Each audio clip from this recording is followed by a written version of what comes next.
Bismillahirrahmanirrahim. Assalamualaikum warahmatullahi wabarakatuh. Innal hamdalillah nahmaduhu wa nasta'inuhu wa nastaghfiruh wa na'udzu billahi min sururi anfusina wa min sayyiati a'malina. May yahdihillahu fala mudhillalah wa may yudlil fala hadiyalah. Asyhadu an la ilaha illallah wahdahu la syarikalah wa asyhadu anna Muhammadan abduhu wa rasuluh.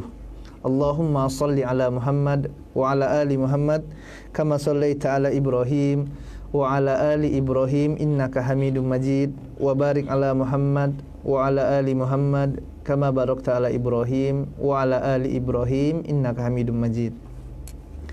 Kaum muslimin dan muslimat pendengar Radio Roja Pontianak 94,7 FM yang dimuliakan oleh Allah Tabaraka wa Ta'ala, alhamdulillah, puji dan syukur kita panjatkan kepada Allah Tabaraka wa Ta'ala atas limpahan nikmat dan karunia yang Allah Tabaraka wa Ta'ala berikan kepada kita. Kemudian tak lupa pula salawat dan salam senantiasa kita curahkan kepada junjungan kita, Nabi yang kita cintai, Nabi Muhammad sallallahu alaihi wasallam, begitu pula kepada keluarganya, kepada sahabatnya dan kepada umatnya yang istiqomah mengikuti sunnah beliau hingga hari kiamat. Kaum muslimin dan muslimat yang dimuliakan Allah Tabaraka wa Ta'ala, kita lanjutkan pembahasan kita dari tafsir Al-Quranul Karim, surah Al-Baqarah. Allah Tabaraka wa Ta'ala berfirman, a'udzubillahi minasyaitonirrajim, wa in kuntum fi raibim mimma nazzalna ala abdina fa'tu bisuratin min mithlih wad'u syuhada'akum min dunillahi in kuntum shadiqin fa in lam taf'alu wa lan taf'alu fattaqun nar allati waquduha an-nas wal hijarah u'iddat lil kafirin. Allah Tabaraka wa Ta'ala katakan, apabila kalian terdapat keraguan dalam diri kalian terhadap apa yang Allah Tabaraka wa Ta'ala turunkan kepada Rasulullah sallallahu alaihi wasallam berupa Al-Qur'anul Karim, kalian sangka Al-Qur'an itu adalah bikinan Muhammad sallallahu alaihi wasallam, maka silakan Allah tantang kalian untuk membikin semisal Al-Qur'an. Silakan datangkan satu surah saja atau satu ayat saja yang semisal dengan Al-Qur'an. Dan silakan kalian seru teman-teman kalian yang kalian anggap orang-orang itu adalah orang-orang yang mampu untuk kalian ajak kerjasama untuk membikin semisal Al-Quran. Allah tantang kalian. Kemudian Allah Tabaraka wa Ta'ala ya katakan, apabila benar tuduhan kalian tersebut, dan apabila kalian tidak mampu, kata Allah Tabaraka wa Ta'ala, dan tidak mungkin kalian bisa dan tidak mungkin kalian mampu, kata Allah, maka bertakwalah kalian kepada Allah Tabaraka wa Ta'ala. Bertakwalah kalian, takutlah kalian kepada neraka Allah Tabaraka wa Ta'ala yang Allah Tabaraka wa Ta'ala telah siapkan neraka tersebut, yang mana ya neraka itu bahan bakarnya adalah manusia dan batu, dan telah disiapkan lil kafirin, untuk orang-orang yang kafir kepada Allah Tabaraka wa Ta'ala. Dan pada pertemuan yang sebelumnya telah kita sampaikan bagaimana ya beratnya siksa neraka Allah Tabaraka wa Ta'ala. Neraka, jamaah yang muliakan Allah Tabaraka wa Ta'ala, sesuatu yang hak, yang pasti, benar. Yang ini bukanlah dongeng, bukanlah hanya bualan saja, tetapi sesuatu yang pasti yang Allah Tabaraka wa Ta'ala siapkan, yang dia memiliki azab yang luar biasa, siksaan yang teramat sangat besar. Ya. Misalnya dalam hadis riwayat Bukhari dan Muslim, Nabi tercinta Muhammad SAW mengatakan bahwasanya ya api yang ada di dunia ini yang dinyalakan oleh anak Adam pada hari ini hanyalah 1/70 dari api neraka. Subhanallah. Ya, kita bayangkan jamaah yang Allah Tabaraka wa Ta'ala, bagaimana api yang sekarang ada saja ini sudah panasnya luar biasa, dan orang tidak ada yang tahan dengan api. Ya, kita apabila ya letakkan tangan kita di atas api, ya maka kita tidak akan tahan. Ya, apalagi kalau kita lihat misalnya lahar gunung berapi, subhanallah. Ya, dalam radius 50 meter, 100 meter manusia tidak ada yang kuat. Dan ini kata Nabi yang mulia SAW dalam hadis Bukhari dan Muslim, ya ini baru 1/70 70-nya. Ini bagaimana subhanallah panasnya api neraka tersebut. Bahkan Nabi yang mulia SAW juga mengabarkan kepada kita tentang bagaimana siksa yang paling ringan yang Allah Ta'ala berikan kepada penghuni neraka,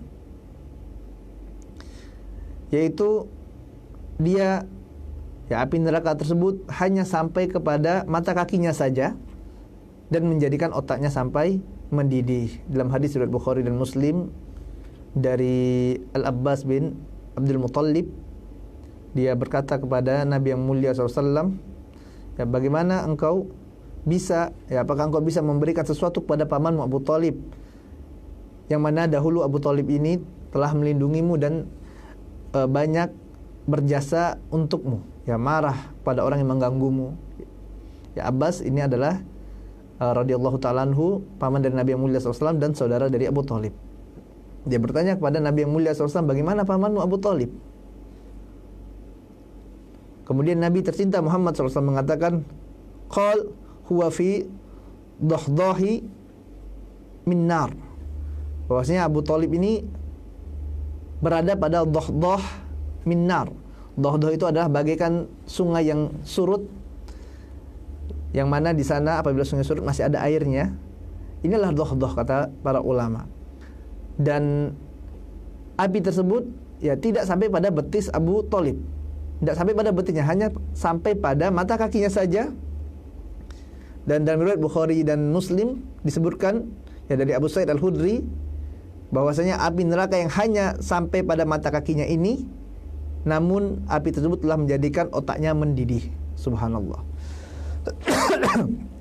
Jamaah yang dimuliakan Allah Ta'ala, ini adalah siksa yang paling ringan, siksa yang paling ringan dari penduduk neraka.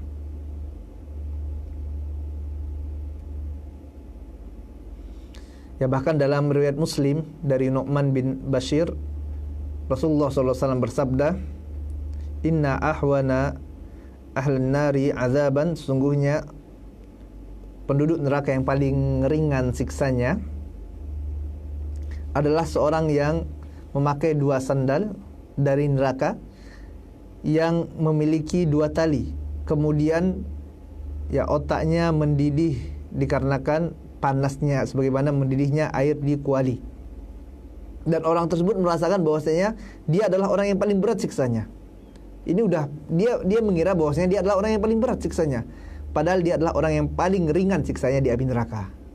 Ini subhanallah, hadis Muslim.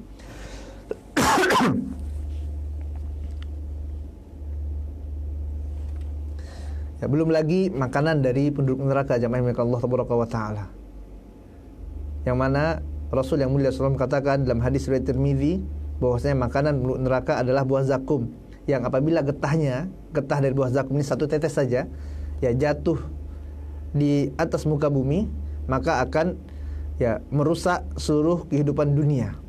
Rusak semua kehidupan di dunia. Karena apa? Karena buruknya. Ini baru getahnya 1 tetes. Sedangkan ini adalah makanan dari mereka para penduduk neraka. Subhanallah. Oleh sebab itu, jamaah yang dimuliakan Allah Ta'ala, sekali celupan di neraka saja ini sudah melupakan semua kenikmatan-kenikmatan yang pernah mereka rasakan dahulu di dunia. Orang yang paling nikmat, yang paling kaya, banyak kenikmatan dia, banyak hartanya misalnya, tinggi jabatannya, dengan penuh kenikmatan Allah Ta'ala berikan padanya di dunia.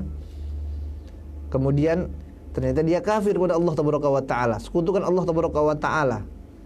Waktu dicelupkan di neraka, sekali saja dengan 1 celupan, maka sudah lupa semua kenikmatan tersebut, sebagaimana apa yang dikatakan oleh Nabi tercinta Muhammad SAW dalam hadis riwayat Muslim. Rasulullah SAW mengatakan, didatangkan penduduk neraka yang paling banyak nikmatnya di dunia pada hari kiamat, lalu dia dicelupkan ke dalam neraka dengan sekali celupan saja. Kemudian dikatakan kepadanya, wahai anak Adam, apakah engkau pernah merasakan kebaikan sedikit saja? Apakah engkau pernah mendapatkan kenikmatan sedikit saja? Lalu dia mengatakan, la, tidak ya Allah, wallahi la, tidak wahai Allah, tidak wahai Robku, tidak pernah merasakan kenikmatan. Padahal dia adalah orang yang paling dulu di dunia, paling nikmat hidupnya. Tapi dia lupa semua kenikmatan tersebut. Karena apa? Karena saking beratnya siksa yang mereka rasakan di neraka Allah Taala tersebut.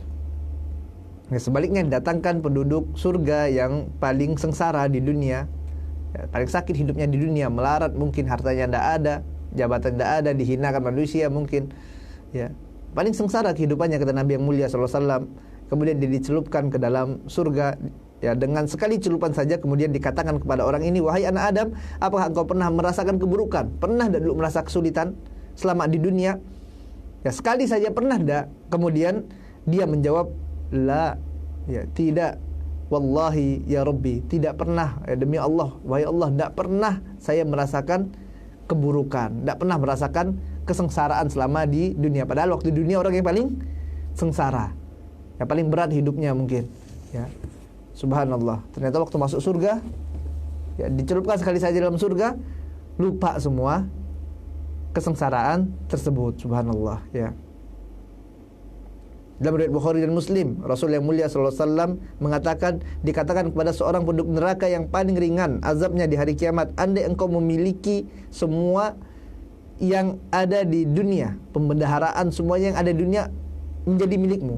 Ini dikatakan kepada penduduk neraka yang paling ringan azabnya ini. Kalau seandainya semua yang ada di dunia ini punya engkau, kemudian engkau diberikan izin, misalnya, apakah mau engkau tebus dirimu dari siksa neraka ini dengan memberikan semua yang ada di dunia tadi? Karena kan engkau pemiliknya. Mau enggak engkau berikan agar engkau terselamatkan dari siksa neraka yang paling ringan ini, agar engkau keluar dari neraka? Kemudian dia menjawab, na'am, iya. Dia jawab, iya, mau, wahai Allah. Maka Allah berfirman, sungguh dahulu aku menghendaki darimu yang lebih mudah dari itu, sejak engkau masih menjadi tulang sulbi Adam, yaitu agar engkau tidak menyekutukan Allah Tabaraka wa Ta'ala, tidak menyekutukanku, kata Allah Tabaraka wa Ta'ala, dengan sesuatu apapun.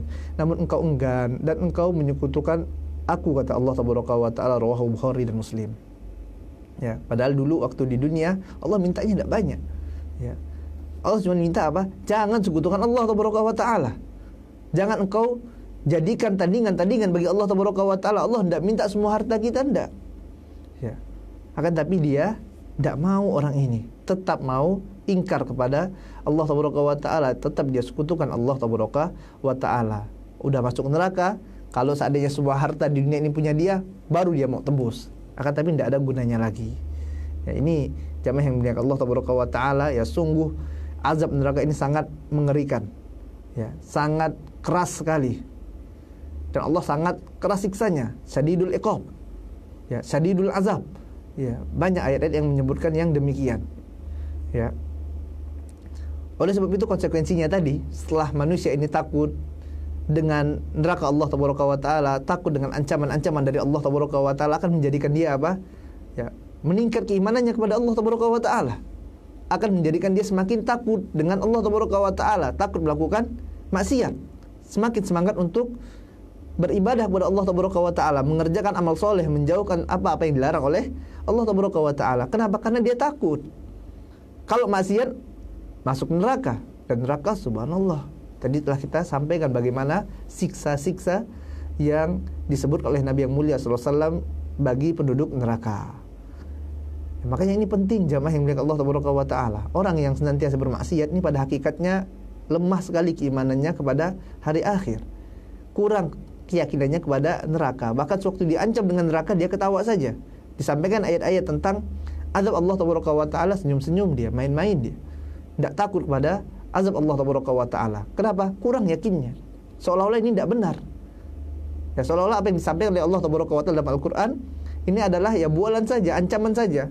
Dia aman, merasa aman. Maka tapi kalau dia yakin dengan azab Allah Tabaraka wa Ta'ala, yakin dengan perkara gaib, adanya hari pembalasan, maka ini akan menjadikan seorang semakin berhati-hati dari amalannya, dia berhati-hati, kemudian juga dari perkataannya dia jaga betul-betul, jangan sampai yang akan dikarenakan dengan amalan tersebut dikarenakan perkataan tersebut dapat membinasakan dia dan masukkan dia dalam neraka Allah.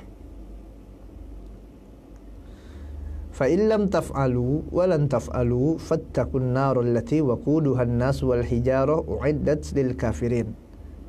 Ya, di sini Allah Tabaraka wa taala katakan uiddat lil kafirin. Ya, neraka itu telah Allah Tabaraka wa taala siapkan ya untuk apa? Untuk orang-orang kafir. Ya, di sini uiddat Allah Tabaraka wa taala menggunakan ya lafaz dengan fiil madhi. Apa itu fiil madhi? Fiil madhi adalah menunjukkan sesuatu yang telah berlalu. Artinya ya neraka ini sudah ada. Ya, sudah diciptakan oleh Allah Tabaraka wa taala, dan ini adalah akidah Ahlussunnah wal Jamaah. Kita yakin sekarang neraka sudah ada. Sudah diciptakan oleh Allah Tabaraka wa taala. Ya. Dan Rasul yang mulia SAW sudah mengabarkan kepada kita dalam hadis riwayat Muslim dari sahabat yang mulia Abu Hurairah radhiyallahu taala anhu, dia mengatakan kami pernah bersama Rasulullah sallallahu alaihi wasallam. Ya, tiba-tiba beliau mendengar seperti suara benda yang jatuh. Ya, suaranya nyaring sekali. Ya. Maka Nabi yang mulia SAW bertanya, "Tahukah kalian suara apa itu?" Maka kami menjawab, "Wallahu wa rasuluhu a'lam." Allah dan Rasulnya yang mengetahui. Kemudian beliau sallallahu alaihi wasallam bersabda, "Ini adalah ya suara batu yang dilemparkan ke neraka sejak 70 tahun yang lalu dan sekarang baru sampai pada dasarnya." Rawahu Muslim. Maka di sini menunjukkan bahwa neraka sudah diciptakan oleh Allah Tabaraka wa taala, sudah siap ya menanti orang-orang yang ingkar kepada Allah, orang-orang kafir. Ya, sudah siap melahap mereka. Ya, makanya takutlah kepada neraka Allah Tabaraka wa taala. Jamaah yang dimuliakan Allah Tabaraka wa taala, kaum muslimin dan muslimat, barakallahu fi wa fikum. Semoga Allah Tabaraka wa taala memberkahi ana dan antum semuanya. Setelah Allah Tabaraka wa taala ya mengancam manusia, mengingatkan manusia dengan api neraka, dengan azab Allah Tabaraka wa taala yang sangat keras, dengan balasan yang Allah Tabaraka wa taala siapkan bagi orang-orang yang kafir, yang ingkar kepada Allah Tabaraka wa taala, yang bermaksiat kepada Allah Tabaraka wa taala. Maka setelah itu Allah Tabaraka wa taala berikan kabar gembira. Allah sampaikan bahwasanya Allah Tabaraka wa taala juga memiliki surga dengan segala macam kenikmatan-kenikmatan yang berada di dalamnya. Dan seperti itulah metode Al-Quranul Karim, jamaah yang dimuliakan Allah Tabaraka wa taala. Al-Hafidz Ibnu Katsir rahimahullah taala dalam kitab tafsirnya, beliau menjelaskan tentang makna Al-Quran ya sebagai mathani, yaitu Al-Quran menyebutkan sesuatu beserta dengan lawannya, sesuatu dan kebalikannya. Contoh, Allah dalam Al-Quran ya menjelaskan tentang iman, kemudian di sana ada kufur. Kemudian juga di sana ada orang-orang yang berbahagia, di sana juga Allah Tabaraka wa taala sebutkan orang-orang yang sengsara. Ya begitu juga ada surga, ada neraka. Ya, ini semuanya disebutkan oleh Allah Tabaraka wa taala ya sesuatu yang ada kebalikannya, ada lawannya. Oleh sebab itu setelah Allah Tabaraka wa taala sebutkan fattaqun narul lati waquduha an-nasu wal hijarah uiddat lil kafirin, Allah Tabaraka wa taala katakan wa basyiril ladzina amanu wa amilus solihati anna lahum jannat, ya bahwasanya bagi mereka ada surga-surga, jannatin tajri min tahtihal anhar. Ya. Allah ancam dengan neraka, Allah kabarkan wa basyiril ladzi, ya sampaikanlah kabar gembira kepada siapa? Kepada orang-orang yang amanu, yang beriman kepada Allah Tabaraka wa taala dan beramal soleh. Ya, dia beriman dan beramal soleh. Artinya setelah ilmu maka harus ada amal soleh, jamaah yang milik Allah Tabaraka wa taala. Ya. Bahwasanya bagi mereka, kata Allah Tabaraka wa taala, jannatin tajri min tahtihal anhar. Ya, bagi mereka ada surga-surga yang mengalir ya di bawahnya sungai-sungai. Subhanallah. Ya, ini jamaah yang milik Allah Tabaraka wa taala, pendengar Radio Raja Pontianak 94,7 FM. Di antara mukjizat Al-Qur'an, ya, ajibnya Al-Qur'an itu di sini. Di mana kita lihat di habis manusia itu, ya setelah mereka diancam, diberi kabar gembira. Hikmahnya apa? Para ulama menjelaskan hikmah tentang adanya kabar gembira adalah agar manusia yang pertama tidak putus asa. Agar manusia tidak putus asa dengan apa? Dengan rahmat Allah Taala. Waduh, ini ancaman saja semua isinya. Akhirnya menjadikan manusia apa? Putus asa dengan rahmat Allah Taala. Makanya di dalam Al-Quran Karim juga ada apa? Kabar gembira. Supaya apa? Supaya manusia tidak putus asa. Ya, Allah memang sangat berat sekali azabnya. Akan tapi Allah juga Ar-Rahman, Ar-Rahim. Allah juga Maha Pengampun. Ya, Allah sangat sayang kepada hambanya. Ya, hikmahnya agar manusia tidak putus asa dari rahmat Allah Taala. Kemudian yang kedua kata para ulama adalah agar manusia ini tidak arogan, tidak sombong. Ya. Hal ini adalah kenapa yang menjadikan orang-orang Khawarij itu mereka mudah mengkafirkan kaum muslimin. Para ulama menjelaskan karena apa? Karena dia takut yang berlebihan ini. Karena takut yang berlebihan sehingga apa? Sehingga menjadikan rasa harapnya kepada Allah Taala kurang. Akhirnya semua apa? Semua kafir. Dosa besar kafir. Ya, dosa kafir kata orang-orang Khawarij.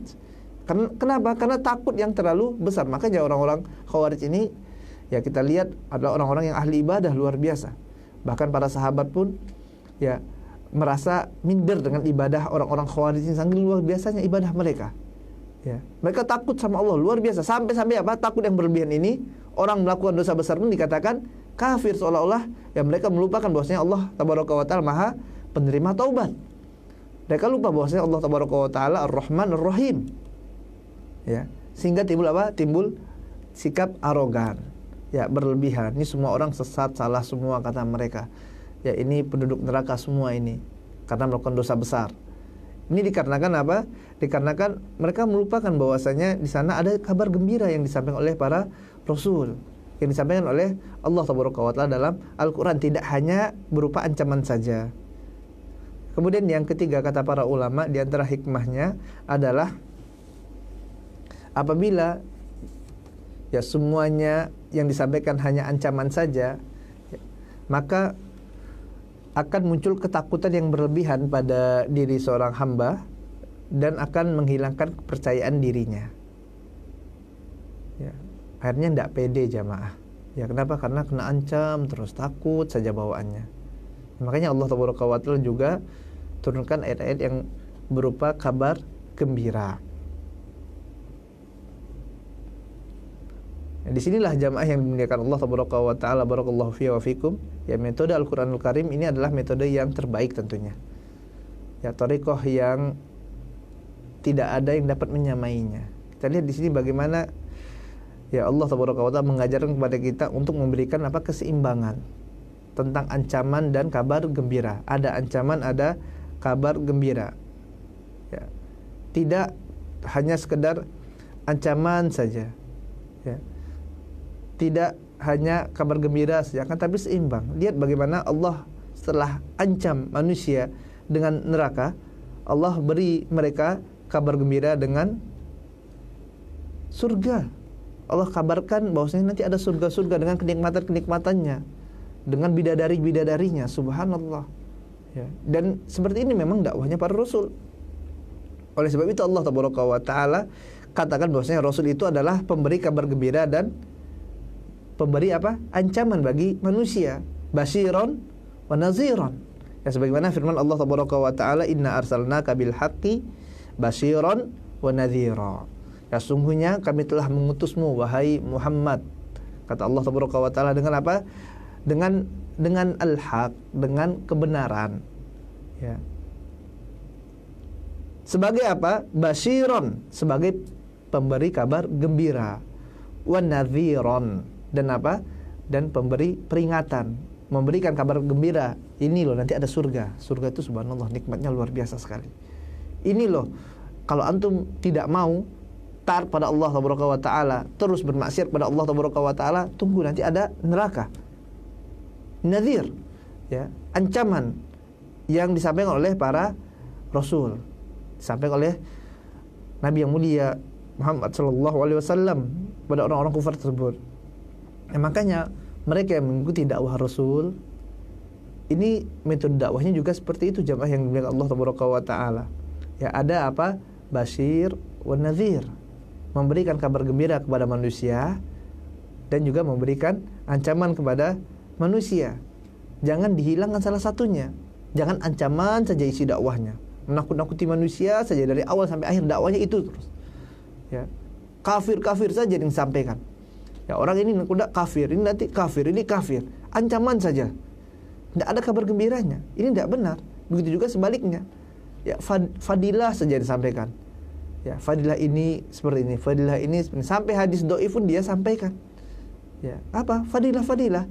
Tidak pernah disampaikan ancaman. Lupa dia ancaman Nabi yang mulia SAW, bahwasanya siapa yang berdusta atas nama Nabi yang mulia SAW, maka hendaklah dia siapkan tempat duduk baginya di api neraka, siapkan kapling baginya di neraka. Ya. Metodenya cuma apa? Cuma fadilah saja. Maka ini jelas tidak benar, jamaah yang dimuliakan Allah tabaraka wa taala. Maka harus seimbang. Ya. Sampaikan kabar gembira, sampaikan juga ancaman. Dan begitu pula dalam mendidik anak. Dalam mendidik anak pun seperti ini, jamaah yang dimuliakan Allah tabaraka wa taala. Apabila metode yang digunakan adalah ya metode yang benar dalam mendidik anak, sebagaimana apa yang diajarkan ya dalam Al-Qur'anul Karim, ya di sana sebagaimana dakwahnya para nabi dan rasul, ada kabar gembira, ada ancaman kepada anak tersebut. Intinya anak tersebut akan menjadi anak yang soleh. Ya, ketika seimbang, maka anak itu akan menjadi seorang insan yang bertakwa. Jangan dibiarkan itu main saja, misalnya main aja terus. Ya terserahlah mau main apa, main aja. Ini jangan dibiarkan. Dan jangan dibebankan dengan sesuatu yang berlebihan sekali. Ya. Maka harus imbang. Ya harus imbang tentang dua hal ini ya. Berikan kepada mereka kabar gembira, berikan ancaman. Ya, misalnya juga bisa dengan ya nanti dikasih hadiah nih. Ya ayo hafalkan, misalnya hafalkan surah An-Naba. Nanti kalau hafal, Abi kasih hadiah. Ya, suka gak anak-anak? Suka. Ya. Ini apa? Memberikan kabar gembira, semangat dia. Nah, kemudian di satu sisi juga kita ya perlu juga untuk memberikan ancaman. Ya, awas kalau tidak sholat. Kalau tidak sholat, nanti Abi tidak kasih uang jajan. Ini diancam anak tersebut. Di satu sisi dikasih kabar gembira, satu sisi dikasih ancaman. Maka metode seperti ini adalah metode yang terbaik, jamaah yang dimuliakan Allah tabaraka wa taala.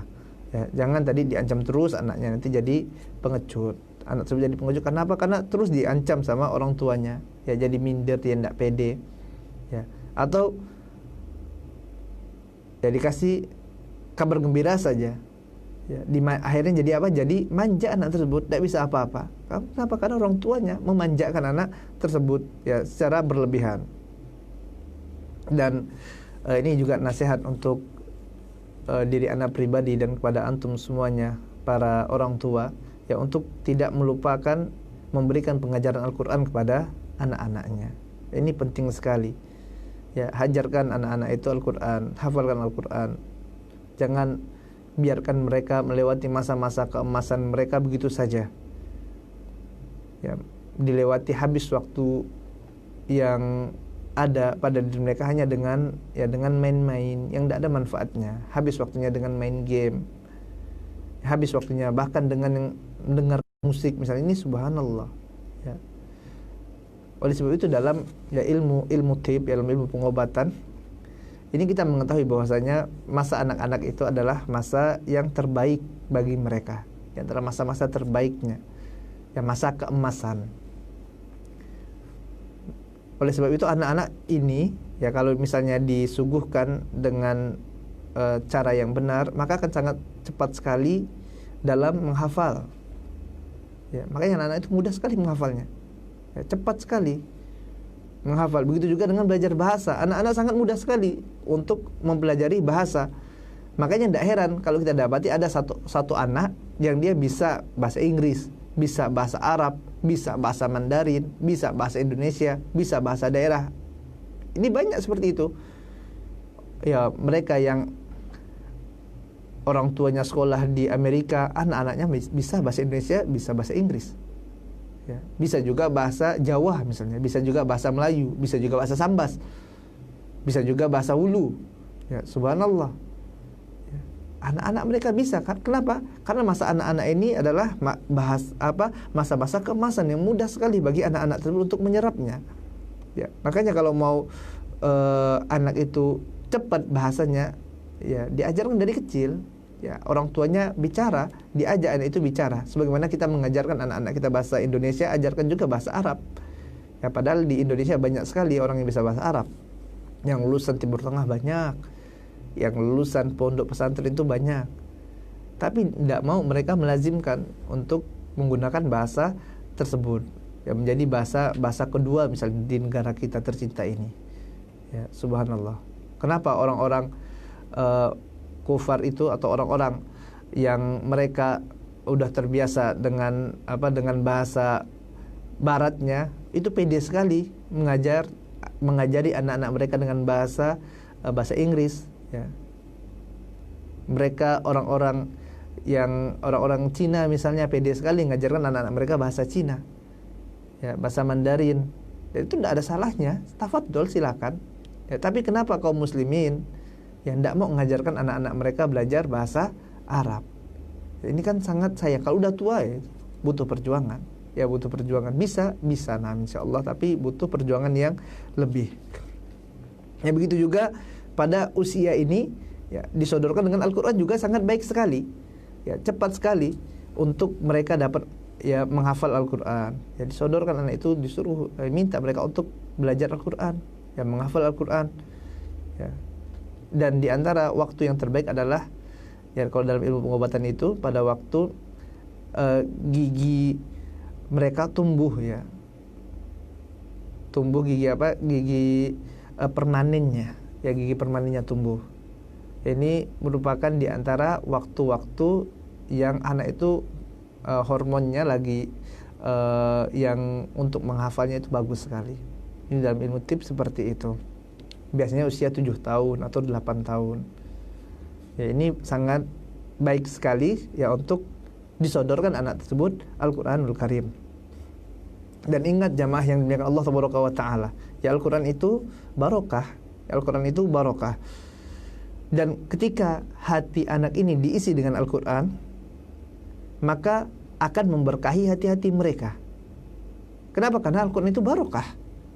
Ya. Makanya kita lihat para salafun saleh ya sangat bersemangat sekali untuk mendidik anak-anak mereka dengan Al-Qur'an, mengajari anak-anak mereka Al-Qur'anul Karim. Ya, kita lihat bagaimana ya Imam Syafi'i rahimahullah ta'ala usia 7 tahun dah hafal Qur'an. Ya, Imam At-Tabari ya usia 7 tahun dah hafal Qur'an.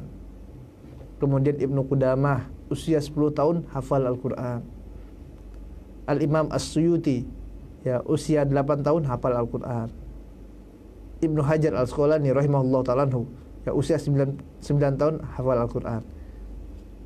Ya begitu juga Imam Nawawi, Imam Ahmad, ya dan masih banyak ya para a'immah yang lainnya rahimahullah yang mereka dari kecil sudah hafal Al-Qur'an. Ini bagaimana orang tua mereka mendidik ya anak-anaknya tersebut. Ya makanya kita juga berupaya kita didik anak kita untuk belajar Al-Qur'an. Ya, untuk menghafal Al-Qur'an. Ya, dan Al-Qur'an ini akan menjadikan ya orang tersebut mulia, jamaah yang dimuliakan Allah Tabaraka wa Ta'ala. Lihat Nabi yang paling mulia adalah Nabi Muhammad sallallahu alaihi wasallam ya, yang diturunkan padanya Al-Qur'an. Malam yang terbaik adalah malam Lailatul Qadar. Malam diturunkannya Al-Qur'an. Ya. Menjadi sesuatu yang mulia karena apa? Karena Al-Qur'anul Karim. Subhanallah. Allah berikan kemuliaan dengan Al-Qur'an, maka hafalkan Al-Qur'an. Bahkan seorang anak yang hafal Al-Qur'an nanti akan memberikan mahkota kepada orang tuanya pada hari kiamat. Ya, memberikan kemuliaan bagi orang tuanya, subhanallah. Ya. Maka di sini ya ajarkan anak-anak Al-Qur'an. Ya, kita ingin anak kita sukses dalam kehidupan dunia. Ya, maka jangan lupakan Al-Qur'anul Karim. Jamaah yang dimuliakan Allah tabaraka wa taala, barakallahu fiya wa fikum. Ya, Allah tabaraka wa taala mengatakan, wa basyiril ladzina amanu wa 'amilus solihati anna lahum jannatin tajri min tahtihal anhar kullama ruziqu minha min thamarati rizqa qalu hadzal ladzi ruziqna min qabl.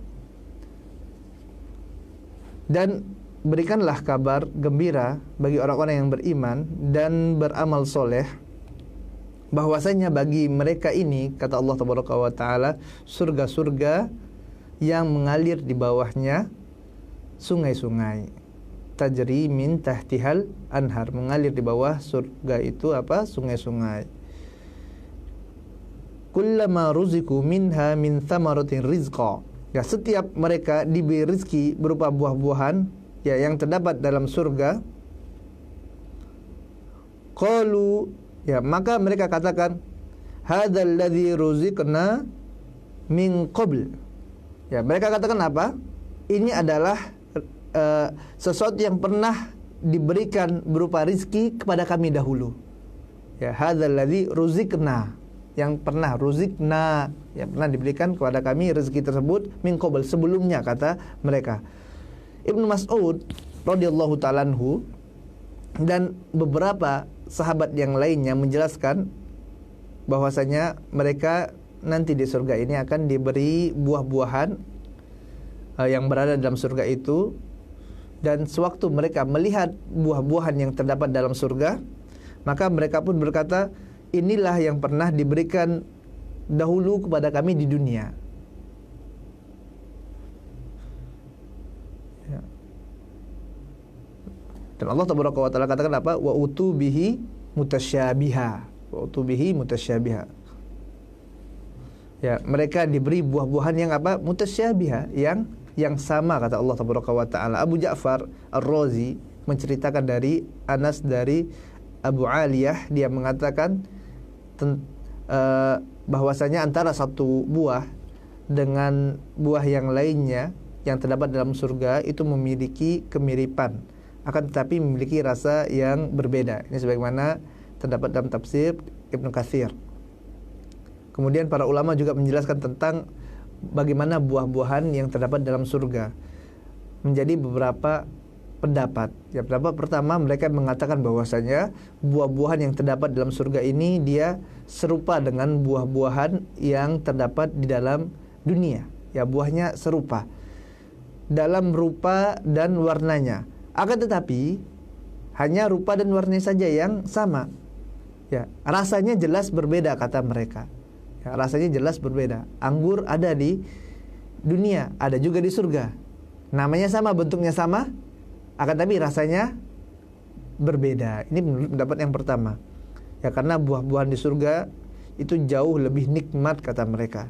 Dan ini adalah pendapat Mujahid, kemudian Abu Aliyah, kemudian juga Ad-Dhahak dan As-Suddi, ya, dan ulama yang lainnya. Kemudian pendapat yang kedua adalah mereka mengatakan bahwasanya semua buah-buahan yang terdapat di surga ini serupa dalam kelezatan dan keindahannya, tidak ada keburukan padanya. Demikian ini menurut Imam Al-Hasan Al-Basri, kemudian juga Ibnu Jurayj.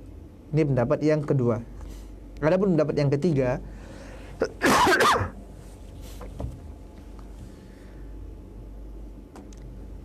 mereka mengatakan bahwasanya buah-buahan yang berada di surga ini serupa dengan buah-buahan yang ada di dunia dalam bentuk dan namanya. Akan tetapi buah-buahan di surga itu lebih indah rupanya dan lebih. Ini adalah pendapat dari Qatadah, kemudian Ibnu Zaid. Berkata Syekh Abdurrahman As-Sa'di rahimahullahu ta'ala anhu, ya, ada yang berpendapat bahwasanya makna dari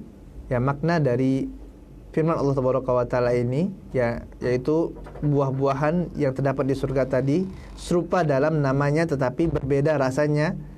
Kemudian ada yang berpendapat serupa dalam warnanya tetapi berbeda namanya.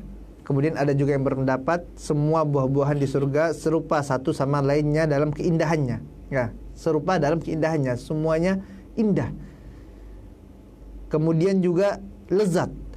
Kemudian juga serupa dalam kenikmatannya. Kemungkinan saja pendapat terakhir ini yang benar, kata Syekh Abdurrahman As-Sa'di rahimahullah ta'ala anhu. Namun ingat jamaah yang Allah tabaraka wa ta'ala, di sana ada juga ya riwayat dari Ibnu Abbas radhiyallahu ta'ala anhu, yang mana Ibnu Abbas mengatakan laisa fil jannati sayun mimma fid dunya illa al asma. Ya, Ibnu Abbas dalam suatu asar pernah mengatakan bahwasanya tidak ada ya sesuatu pun yang ada di surga dan perkara-perkara yang ada di dunia yang mana dia itu kesamaannya hanya sekedar nama saja. Ya, asar ini disahihkan oleh Syekh Albani. Artinya sama, cuman apa? Nama saja. Ya, tidak ada yang sama, kata Ibnu Abbas radhiyallahu ta'ala anhu. Ya. Ini jamaah yang dimuliakan Allah tabaraka wa taala, di antara kenikmatan yang terdapat di surga Allah tabaraka wa taala. Di sana ada buah-buahan yang lezat luar biasa, subhanallah. Ya. Kemudian ya masih banyak sekali sebenarnya kenikmatan-kenikmatan yang Allah tabaraka wa taala janjikan. Ya. Pernah suatu ketika malaikat Jibril alaihi salatu wassalam ya diperintahkan oleh Allah tabaraka wa taala untuk melihat surga. Kemudian Jibril kembali kepada Allah tabaraka wa taala. Kemudian apa yang dikatakan Jibril alaihi salatu wassalam? Ya Allah, ya, ini kenikmatan yang luar biasa, gitu kan. Tidak ada orang yang tidak akan mau masuk, ya, tidak akan ada orang yang tidak mau masuk ke dalam surga. Ya, karena kenikmatannya luar biasa sekali. Ini cukuplah, ini sebenarnya menggambarkan bagi kita bahwasanya kenikmatan yang Allah tabaraka wa taala siapkan dalam surga itu adalah kenikmatan yang agung sekali. Sampai malaikat Jibril saja mengatakan tidak ada yang tidak mau masuk dalam surga. Ya, makanya jamaah yang dimuliakan Allah tabaraka wa taala, kalau kita tanya kepada manusia semuanya, atau tanya kepada para pelaku kemaksiatan, kepada orang-orang yang makan riba, kepada orang-orang yang pezina, dan ya orang-orang para pelaku kemaksiatan tersebut, tanya sama mereka, mau tidak masuk ke dalam surga? Mau tidak masuk ke dalam surga? Sepakat mereka katakan apa? Mau masuk surga. Tidak ada yang tidak mau masuk ke dalam surga. Padahal dia senantiasa maksiat kepada Allah tabaraka wa taala, sujud sama Allah tabaraka wa taala saja tidak mau, salat malas. Ya, apalagi puasa, apalagi zakat. Tapi kalau ditanya mau masuk surga, mau pastinya. Ya, pasti mereka ingin masuk dalam surga. Karena apa? Karena mendengar bagaimana nikmatnya surga yang Allah tabaraka wa taala siapkan. Ya. Akan tapi segala kenikmatan itu jamaah yang dimuliakan Allah tabaraka wa taala tidak bisa dihayalkan oleh manusia. Ya, tidak sampai apa? Pikiran kita tidak nyampai. Ya, tidak dapat kita membayangkannya seperti apa. Abu Hurairah radhiyallahu ta'ala anhu ya pernah berkata, Rasul yang mulia sallallahu alaihi wasallam bersabda, Allah tabaraka wa ta'ala telah berfirman,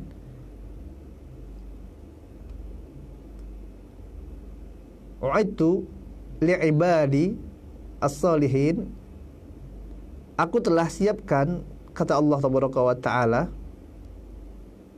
bagi hamba-hambaku yang soleh, ya, salihin, ya, bagi hamba-hambaku yang soleh tersebut, ya, dalam surga, berupa apa? Berupa kenikmatan-kenikmatan yang tidak pernah terlihat oleh mata-mata mereka, ya, yang mata-mata mereka tidak pernah melihat kenikmatan tersebut, dan tidak pernah terdengar oleh telinga-telinga mereka, dan tidak pernah terbetik di dalam, ya, benak-benak mereka, dalam hati-hati mereka tidak pernah terbayangkan. Ini kenikmatan yang Allah tabaraka wa taala telah siapkan bagi orang tersebut di surga. Ya, terbayang pun tidak pernah gitu. Ya, apalagi melihatnya. Ya, kita yang bisa kita bayangkan adalah yang pernah kita lihat, jamaah yang dimuliakan Allah tabaraka wa taala. Sewaktu dibilang misalnya anggur, maka terbayangkan anggur yang ada di dunia. Kayak itulah yang pernah kita lihat. Ya, maka tidak mungkin kita dapat bayangkan bagaimana indahnya anggur di surga, subhanallah. Ya. Pisang juga seperti itu misalnya. Ya, subhanallah. Ya, dan semuanya ini ya disembunyikan oleh Allah tabaraka wa taala sebagai balasan bagi orang-orang yang bertakwa.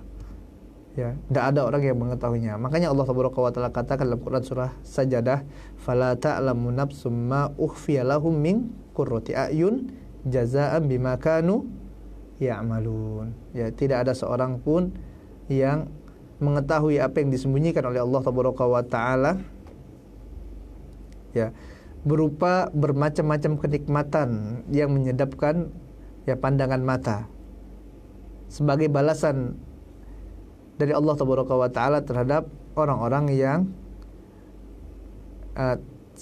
sebagai balasan dari Allah Tabaraka wa Ta'ala bima kanu ya'malun, terhadap apa yang telah mereka kerjakan tersebut. Ya, Quran Surah Sajadah ayat 17.